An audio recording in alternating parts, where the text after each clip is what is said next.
फरिश्ते औलाद आदम की हिफाजत करते हैं। अल्लाह अकबर। सूरह राद आयत नंबर 10 और 11 में अल्लाह ने फरमाया, फरिश्ते उसकी हिफाजत करते हैं अल्लाह के हुक्म से। तो अल्लाह रब्बुल आलमीन की हमारे ऊपर कितनी बड़ी मेहरबानी कि अल्लाह रब्बुल आलमीन ने हमारी हिफाजत के लिए किनको रखा हुआ है।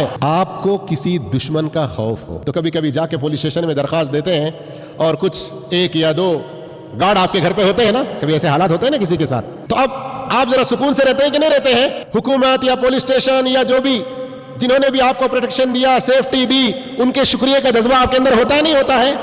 इंस्पेक्टर साहब या एसआई फोन करके आपको कहे जरा एक मसले में बात करना है, फौरन जाएंगे आप।